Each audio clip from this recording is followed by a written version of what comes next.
और सीएम अशोक गहलोत का जोधपुर दौरा। राजीव गांधी लिफ्ट कैनाल के तीसरे फेज की सौगात दी जा रही है। जोधपुर वासियों को 23 विकास कार्यों का शिलान्यास कार्यक्रम है, 9 विकास कार्यों का लोकार्पण कार्यक्रम।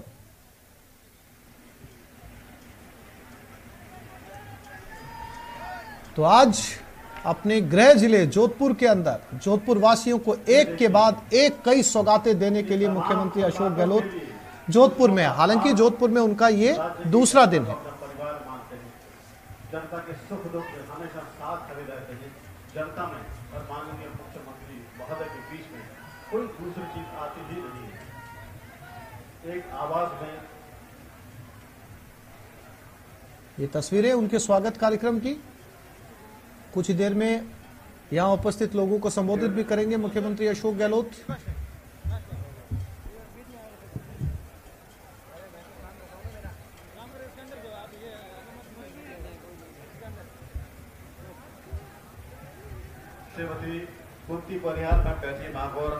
राजीव गांधी लिफ्ट कैनाल के तीसरे फेज की सौगात, यानी किसानों को सीधा फायदा इस लिफ्ट कैनाल के आने से। इसके साथ साथ 9 ऐसे विकास के काम हैं जिनका लोकार्पण होना है, यानी कि जो 9 बड़े काम जो तैयार हो चुके हैं जनता के लिए।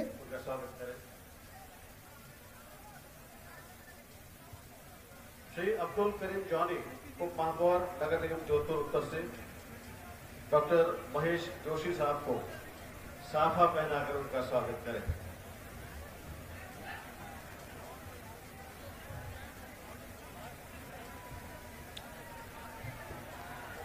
राजीव गांधी लिफ्ट कैनाल का तीसरा फेज है। इसका कुल बजट है 1799 करोड़ रुपए। राज्य का हिस्सा है 1275 करोड़ 83 लाख रुपए। केंद्र का हिस्सा है 425 करोड़ 27 लाख रुपए। रिको का हिस्सा है 96 करोड़ 90 लाख रुपए। दिल्ली मुंबई औद्योगिक कॉरिडोर का हिस्सा 1 करोड़। 2025 तक बनना है प्रोजेक्ट। 2016 में थर्ड फेज की परिकल्पना की गई थी। धरातल पर आने में इसे 6 साल लग गए। और Rajiv Gandhi lift canal phase 3 में जिन गांवों को फायदा पहुंचेगा, जो जोधपुर के जो गांव हैं वो 1830 गांव है, यानी लगभग 2000 गांवों को इसका फायदा मिलेगा। लेकिन ना केवल जोधपुर बल्कि बाड़मेर के 211 गांवों को इसका फायदा मिलेगा। और बाड़मेर के अलावा पाली के 126 गांवों से होकर गुजरेगी ये लिफ्ट कैनाल, यानी 3 जिले के हजारों सैकड़ों गांवों को इसका फायदा पहुंचेगा। सतही स्रोत नहीं है और भूजल अत्यंत गहरा एवं फ्लोराइड और खारे पानी की समस्या से ग्रसित है। जोधपुर में पेयजल की समस्या के दीर्घकालीन समाधान हेतु वर्ष 1984 में इस परियोजना की परिकल्पना कर इसका। और अब बात पाकिस्तान की। गंभीर आर्थिक संकट से जूझ रहे पाकिस्तान के रक्षा मंत्री ख्वाजा आसिफ ने बड़ा बयान दिया है। उन्होंने कहा पाकिस्तान दिवालिया हो चुका है, हम दिवालिया मुल्क के रहने वाले हैं। रक्षा मंत्री आसिफ ने दावा किया कि पाकिस्तान डिफॉल्ट नहीं कर रहा बल्कि ये पहले ही डिफॉल्टर हो चुका है। रक्षा मंत्री ने यह बयान सियालकोट में एक निजी कॉलेज के दीक्षांत समारोह को संबोधित करते हुए दिया। इस दौरान आसिफ ने पूर्व प्रधानमंत्री इमरान खान को जमकर कोसा। गौरतलब है कि इस बातचीत के दौरान उन्होंने कहा कि देश की सभी समस्याओं का हल अपने ही देश में है, लेकिन समाधान के लिए हम लोग अंतर्राष्ट्रीय मुद्रा कोष की तरफ देख रहे हैं। जो हमारे मुल्क के इस वक्त हालात है, हम एक दिवालिया मुल्क के रहने वाले हैं। आपने सुना होगा डिफॉल्ट हो रहा है या दिवालिया हो रहा है या मेल्ट डाउन हो रहा है, वो हो चुका हुआ है कि जो हमारे मुल्क के इस वक्त हालात है, हम एक दिवालिया मुल्क के रहने वाले हैं। आपने सुना होगा डिफॉल्ट हो रहा है या दिवालिया हो रहा है या मेल्ट डाउन हो रहा है, वो हो चुका हुआ है। तुर्की सीरिया में मौत का आंकड़ा लगातार बढ़ रहा है। अब तक 46,000 लोगों की मौत हो चुकी है। तुर्की में अकेले तुर्की में 40,000 से ज्यादा लोग मारे गए। सीरिया में करीब 6,000 लोगों की मौत हो चुकी है। तुर्की और सीरिया में आए भूकंप के बाद तबाही मची। गिनती अभी भी जारी है। इमारतों के मलबे से शव निकले जा रहे हैं। 6 फरवरी को आए इस भूकंप ने तुर्की के कई शहरों को तबाह कर दिया। जानकारी के मुताबिक तुर्की और सीरिया में आए भूकंप में 40,000 से ज्यादा लोग मारे गए। मौत का यह आंकड़ा अभी और ज्यादा बढ़ने की आशंका है। तुर्की में लगभग 2,64,000 अपार्टमेंट नष्ट हुए हैं और कई लोग अभी भी लापता हैं। भूकंप प्रभावित क्षेत्रों में बचाव दल का काम जारी है।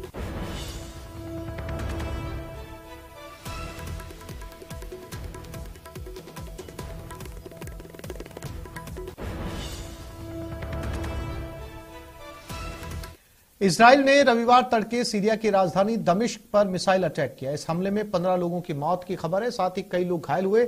इस हमले में एक रिहायशी इलाके को निशाना बनाया गया। यह हमला इजराइल की वायुसेना ने किया। वायुसेना के फाइटर विमान ने मिसाइल छोड़ी, जिसमें दमिश्क में 15 लोगों की मौत हुई। कई घायलों की हालत गंभीर बताई जा रही है। इस हमले से जहां लोगों की मौत हुई, वहीं आसपास के कई इमारतों को भी नुकसान पहुंचा। तुर्की और सीरिया में 6 फरवरी को आए विनाशकारी भूकंप के 2 हफ्ते बाद सीरिया पर यह पहला हमला है।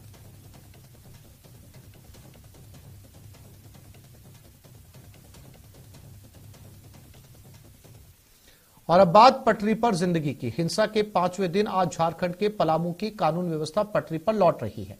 घटनास्थल पांकी की स्थिति नियंत्रण में है। जुमे की नमाज और महाशिवरात्रि शांति से गुजर जाने के बाद आज इंटरनेट सेवा बहाल कर दी गई है। 15 फरवरी को महाशिवरात्रि का तोरण द्वार बनाने के दौरान पांकी के मस्जिद चौक 2 समुदाय आपस में भिड़ गए।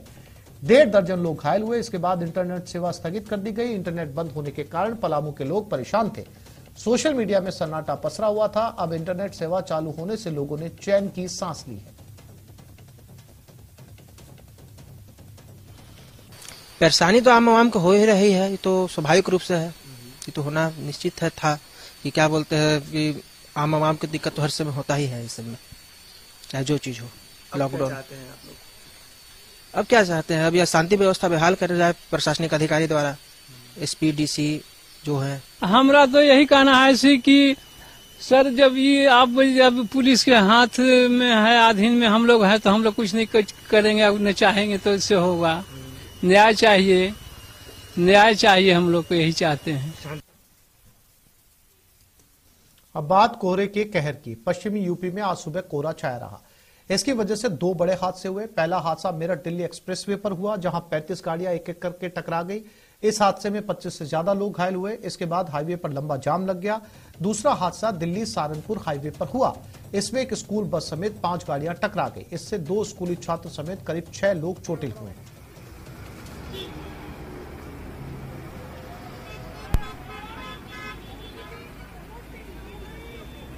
तो अभी भी कोहरे ने पूरी तरीके से पीछा छोड़ा नहीं है। लगातार दिन में बढ़ रहा है टेम्परेचर, लेकिन इससे पहले राजस्थान में और अब यूपी के अंदर कोहरा नजर आया। और सुबह सुबह इस कोहरे की वजह से हादसे भी हुए। 2 बड़े हादसे यूपी के गाजियाबाद में।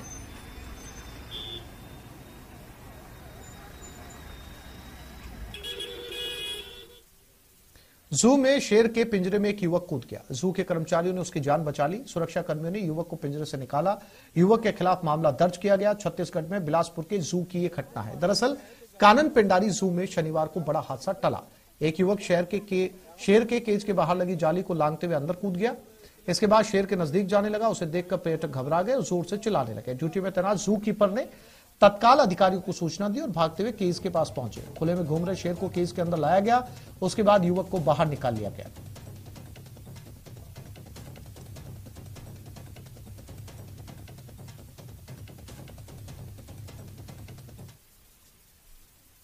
दिल्ली के आबकारी घोटाले में पूछताछ के लिए मनीष सिसोदिया आज सीबीआई के सामने पेश नहीं होंगे।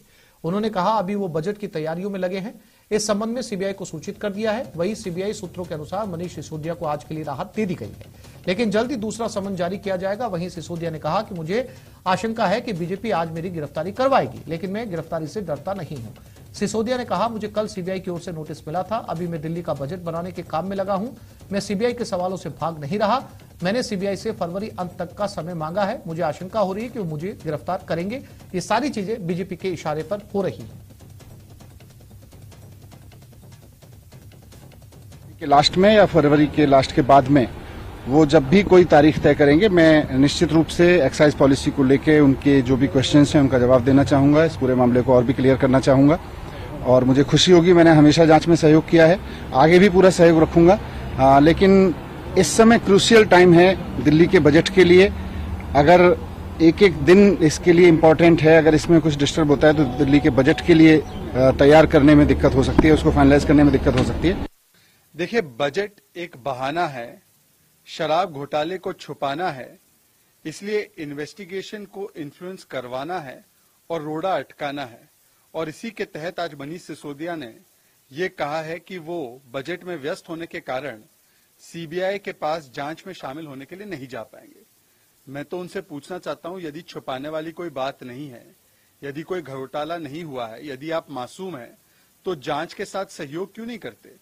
शुरुआती दौर से पहले विक्टिमहुड कार्ड खेलना, फिर मामले को डाइवर्ट करना, किसी भी सवाल का शराब घोटाले पर जवाब न देना, जांच को प्रभावित करने के लिए अलग अलग हथकंडे अपनाना, और अब बहानेबाजी पर उतर आई है आम आदमी पार्टी। और फिर केजरीवाल जी कहते हैं कोई घोटाला नहीं हुआ। यदि घोटाला नहीं हुआ था तो क्यों आपने पुरानी पॉलिसी को वापस लाया और नई पॉलिसी हटा दी? प्रधानमंत्री नरेंद्र मोदी ने छत्रपति शिवाजी महाराज की जयंती पर श्रद्धांजलि दी। एक ट्वीट में उन्होंने कहा कि शिवाजी के शौर्य और सुशासन पर हमारी प्रेरणा के स्रोत है।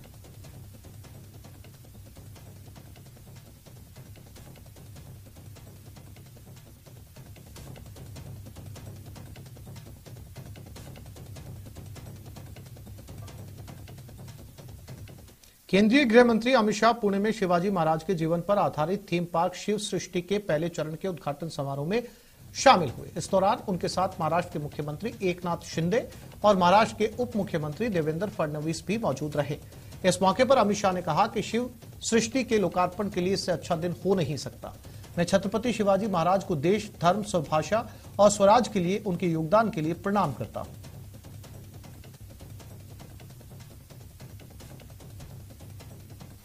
पूरे देश के और विश्व भर में शिवाजी के जीवन से संदेश लेकर प्रेरणा लेने वाले सभी शिव भक्तों के लिए बहुत महत्वपूर्ण दिन है, बहुत ऐतिहासिक दिन है। क्योंकि आज शिव जयंती भी है और आज यहां पर बाबा साहेब पुरंदरे का स्वप्न को जमीन पर उतरता हुआ देखने का भी दिन है, जिससे कई सालों तक महाराज छत्रपति शिवाजी महाराज के यशोगान को यह भूमि करती रही। महाराष्ट्र में नागपुर के ऐतिहासिक महल क्षेत्र में पारंपरिक तरीके से छत्रपति शिवाजी महाराज की जयंती मनाई गई। इस दौरान लोग बड़ी संख्या में पहुंचे। वहीं महाराष्ट्र के राज्यपाल रमेश बैस ने भी शिव जयंती के अवसर पर शिवाजी पार्क में छत्रपति शिवाजी महाराज की प्रतिमा को पुष्प अर्पित करके श्रद्धांजलि दी।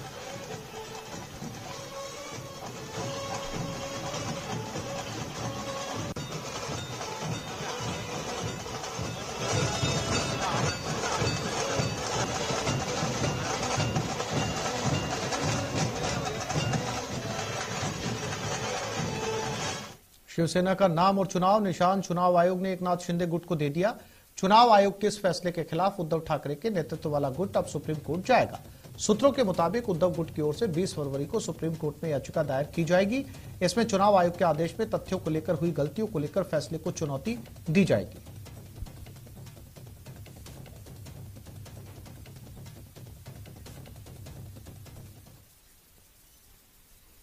Doctor APJ Abdul Kalam international foundation और स्पेस जोन इंडिया के साथ साझेदारी में मार्टिन फाउंडेशन ने APJ Abdul Kalam satellite launch vehicle mission 2023 launch कर दिया है। इस मिशन के जरिए स्कूल स्टूडेंट्स को साइंस और टेक्नोलॉजी के बारे में जागरूक करना मकसद है। इस मौके पर तेलंगाना की राज्यपाल तमिलिसाई साउंडराजन भी मौजूद रही। इस पहल के माध्यम से देश के विभिन्न हिस्सों से कक्षा 6 से 12वीं तक के 5000 से ज्यादा स्टूडेंट्स को 150 पीआईसीओ सैटेलाइट डिजाइन और डेवलपमेंट करने में सक्षम बनाया गया है, जिन्हें रॉकेट के माध्यम से लॉन्च किया जाना है। इस मिशन में चुने जाने वाले स्टूडेंट्स को साइंस, टेक्नोलॉजी, इंजीनियरिंग और मैथ्स के बारे में और भी ज्यादा जानकारी हासिल करने का मौका प्रदान किया गया।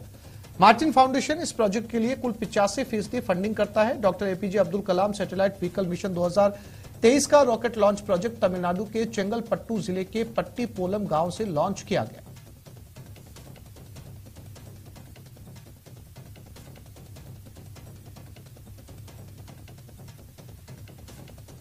दिल्ली पुलिस ने कुतुब मीनार से महिला शक्ति का जश्न मनाने के लिए डीसीपी ऑफिस हौज खास तक बाइक रैली निकाली। ये बाइक रैली दिल्ली पुलिस सप्ताह के अंतर्गत महिलाओं के लिए निकाली गई। पुलिस द्वारा आयोजित इस बाइक रैली में लगभग 100 से ज्यादा लोगों ने भाग लिया। इस बाइक रैली के बारे में जानकारी देते हुए साउथ दिल्ली डीसीपी चंदन चौधरी ने बताया कि हम हर बार 16 से 22 फरवरी के बीच दिल्ली पुलिस सप्ताह मनाते हैं। इसी के मद्देनजर हमने आज महिलाओं के लिए बाइक रैली का आयोजन किया, जिसमें महिलाओं में सुरक्षा की भावना पैदा हो और हमारा महिलाओं के साथ संबंध मजबूत हो।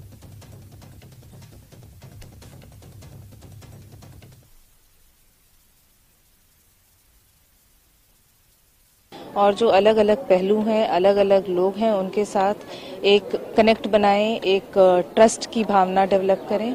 इनफैक्ट विमेन सिक्योरिटी हमारे लिए एक कैपिटल सिटी होने के नाते भी विमेन सिक्योरिटी दिल्ली पुलिस का एक बहुत ही अहम दायित्व है। देखिए, जितने भी अवेयरनेस इवेंट होते हैं ये सिंबॉलिक होते हैं और इनका इम्पैक्ट इन बच्चों के मन तक जाता है। अब ये हर बच्चा अपने घर में जाके, अगर यहाँ पर ये 100 थे और ये बच्चे भी थे, कुछ एडल्ट्स थे, कुछ एल्डरली भी थे, ये सब जाके अपने घर में इस बात को करेंगे, तो ये देखिए कि एक बंदा कम से कम नहीं तो 20 जनों को तो जरूर बताएगा, 50 को तो जरूर बताएगा, तो ये 100-1000 के बराबर होते हैं। नहीं, यहाँ वुमेन सेफ्टी के लिए ना तो ये बहुत अच्छा लगा मुझे कि मैं यहाँ पे आई और इसमें पार्टिसिपेट की रही। It was a great experience और मैं एक एडवोकेट हूँ और एडवोकेट होने के नाते मुझे पता है कि लोग पुलिस और इन सब के पास कंप्लेंट में जाने के लिए बहुत ज्यादा हिचकिचाते हैं। तो it is a good initiative by Delhi police कि लोगों का वो एक आपस में रिलेशन उनका अच्छा होना चाहिए। एमपी के उज्जैन में 1.25 क्विंटल पुष्पों से बाबा महाकाल को सेहरा बांधा गया। जब भगवान महाकाल दूल्हा बनकर सेहरा सजाते तो उनका आशीर्वाद लेने के लिए भक्तों का जनसैलाब उमड़ पड़ता है। एक बार प्रसिद्ध ज्योतिर्लिंग महाकालेश्वर के दरबार में भगवान को दूल्हा बनाकर उनकी आरती की जाती है। महाशिवरात्रि के दूसरे दिन इस अनूठी परंपरा का निर्वहन महाकालेश्वर मंदिर के पंडित और पुरोहित करते हैं। भगवान महाकाल का देश विदेश से आए फूलों, अलग अलग फूलों के साथ सप्तधान्य, चांदी, भांग, केसर, चंदन, सुगंधित इत्र, फल आदि से श्रृंगार किया जाता है। इसके बाद भगवान की आरती और पूजा की जाती है। जब भगवान दूल्हा बनकर सेहरा सजाते हैं तो शिव भक्त पलक पावड़े बिछाकर उनका अभिनंदन करते हुए आशीर्वाद देते हैं।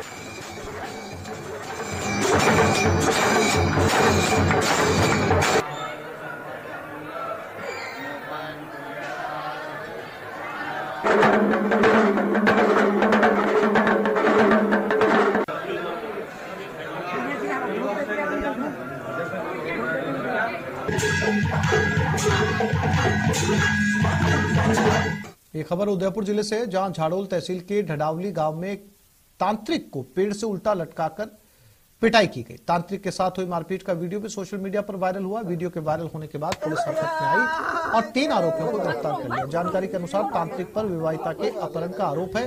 वही विवाहिता ने तांत्रिक के खिलाफ बंधक बनाकर दुष्कर्म का मामला भी दर्ज करवाया। पुलिस सभी पहलुओं पर जांच कर रही है।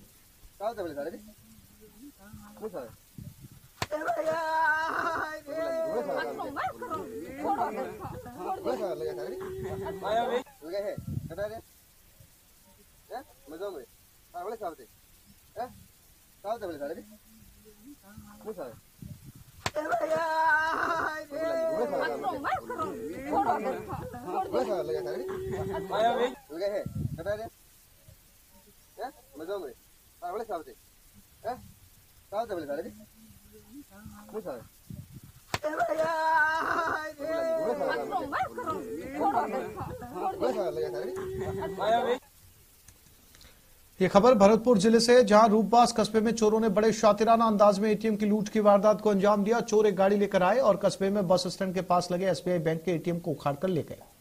एटीएम में लाखों रुपए बताए जा रहे हैं, लेकिन अभी बैंक के अधिकारियों ने स्पष्ट नहीं किया कि एटीएम में कितने रुपए थे। घटना के बाद आसपास मौजूद लोगों ने पुलिस को सूचना दी। पुलिस मौके पर पहुंची और आसपास लगे सीसीटीवी को खंगाला, लेकिन अभी तक चोरों का कोई सुराग नहीं लगा। चोरी की घटना के बाद व्यापारियों में रोष है। वहीं पुलिस आसपास लगे सीसीटीवी फुटेज को खंगालने में जुटी है।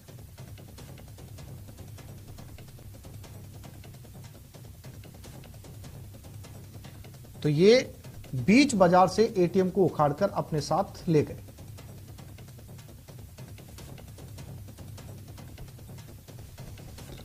अभी तक बैंक ने यह नहीं बताया कि इसमें कितने पैसे हैं।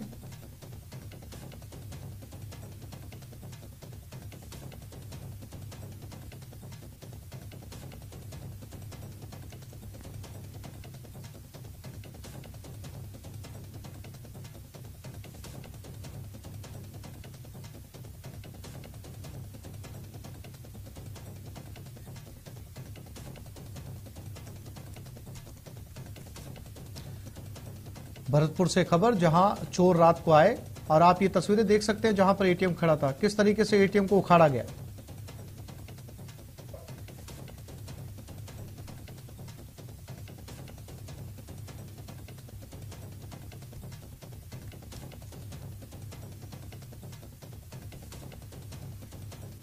और ये खबर जोधपुर से, वकील हत्याकांड में अपडेट। हत्या का एक और वीडियो सामने आया। वकील की दिन दहाड़े चाकू से गोदकर हत्या की गई थी।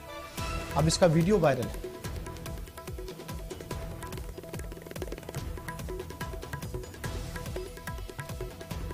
तो ये तस्वीरें आप देख सकते हैं कुछ ही देर में टीवी स्क्रीन पर। वकील की दिन दहाड़े चाकू से गोदकर हत्या की गई।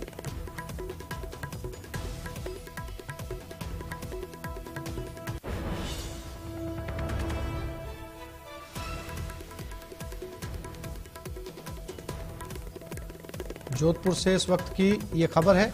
ये वकील की हत्या की गई थी। पहले इसका एक वीडियो आया था, अब एक और वीडियो वायरल हो रहा है और उसमें साफ तौर पर नजर आ रहा है कि किस तरीके से चाकुओं से गोदकर ये हत्या की गई है।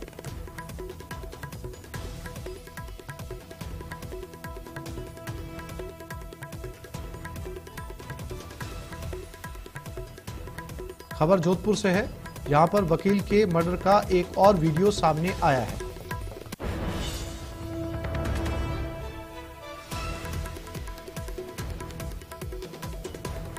और ये तस्वीरें जिस वकील को मारा गया था, ये लगातार आप देख सकते हैं ब्लू शर्ट के अंदर जो शख्स है वो लगातार चाकुओं से हमला कर रहा है।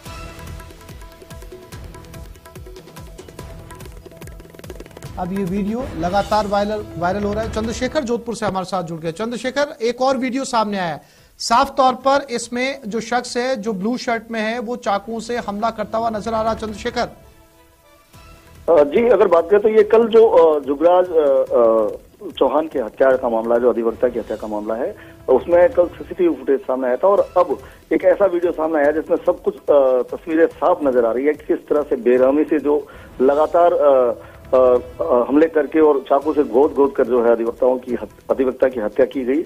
इसमें करीबन 10 से 12 वार जो है उसने किया। इस दौरान एक युवक बचाने के लिए भी सामने आया, लेकिन वो उसे रोक नहीं पाया। जब वो दूर ले जाता है तो वापस आता है और फिर हाथ में चाकू की पोजीशन बदलकर उसके सीने पर लगातार वार करता जो है ये बदमाश नजर आ रहा है। और साथ ही अगर बात करें तो दूसरा व्यक्ति जिसने अधिवक्ता के मुंह पर एक पत्थर फेंका था, जिसके चलते उसका आधा चेहरा डैमेज हो गया था और यही कारण था कि मौके पर जब लोगों ने शव को देखा तो उसकी शिनाख्त नहीं कर पाए। और जब बटुए से उसका जो बाहर काउंसिल ऑफ राजस्थान का जब कार्ड निकलता है तब पता चलता है कि ये अधिवक्ता है और उसके बाद लोगों को पता चलता है कि ये जुगराज चौहान की जो है यहाँ पर हत्या की गई है। जी चंद्रशेखर, इस वीडियो के बाद में पुलिस का क्या रिएक्शन सामने आया? देखिए, अगर बात करें तो जिस प्रकार से कल ये घटना हुई थी, घटना होने के तुरंत बाद जो पुलिस ने टीमें गठित की थी और गठित करने के बाद त्वरित जो है कार्रवाई करते हुए दोनों आरोपी युवकों को गिरफ्तार कर लिया गया था। और अब चूंकि ये स्पष्ट वीडियो सामने आ गया तो एक साफ एविडेंस जो है इन दोनों के खिलाफ जो है कलेक्ट हुआ है। कहीं ना कहीं ये एक जागरूक व्यक्ति ने इस पूरी घटना का वीडियो बनाया, वही एक व्यक्ति जो है बचाते हुए भी नजर आ रहा है। तो कहीं ना कहीं यह वीडियो एक प्रमुख साक्षी के रूप में काम आएगा पुलिस विभाग के और पुलिस कहीं ना कहीं ऐसे अपराधियों को अंजाम तक पहुंचाने में ये वीडियो जो निश्चित तौर पर जो है एक मील का पत्थर साबित होगा। जी चंद्रशेखर, पुलिस की जांच का दायरा बढ़ेगा क्योंकि यहाँ पर बहुत सारे ऐसे लोग हैं जो चश्मदीद के तौर पर भी आसपास में दुकान वाले, ठेले वाले वो भी नजर आ रहे हैं। देखिए, अमूमन ऐसी जो वारदात होती है इसमें कई बार जो है साक्ष्य जो है पुलिस के चक्कर में या अदालतों के चक्कर में नहीं पड़ना चाहते तो मना कर देते, लेकिन जब वीडियो में स्पष्ट चेहरे नजर आते हैं तो उन्हें बतौर साक्ष्य जो है पुलिस अदालत। जी चंद्रशेखर, जानकारी के लिए आपका धन्यवाद।